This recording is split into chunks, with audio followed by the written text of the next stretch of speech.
Životem bych nejradši proplul, jenže jsem děravý tvor z jedniček a z nul. Až rám mé lodi splesnivý, pochopím teprve, že jsem živý.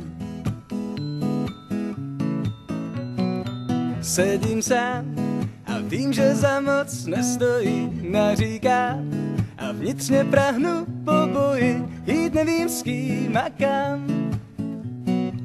Dělám, co mohu a co mohu, to odkládám.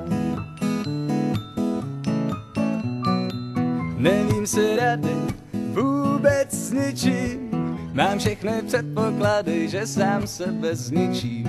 Vyčnívám-li pak někde z pozadí, pardon, neboť mým heslem je nevadit.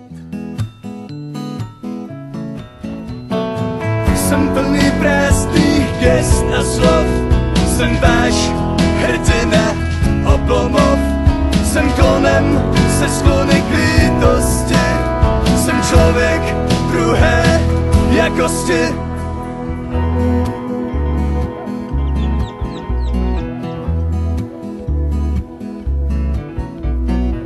Život sním a žiju sny i za jiné, trpím tím, že vidím ze dne k hladině, přijímám věci tak, jak jsou, když se svým stádem táhnu za potravou. Sedím sám v kuchyni za stolem a domám, co ze mě bude za 100 let, takový jsem já, myslitel. Jsem člověk navíc, člověk napitel. Neřeším, že se někdo někde nějak má, jsem si vším a o druhé se nestarám. Teprve štíseň dolehne, co si se ve mně dolehne. Jsem plný prázdných gest a slov, jsem váš hrdina oblomov, jsem klonem se sklony k lítosti, jsem člověk druhé jakosti.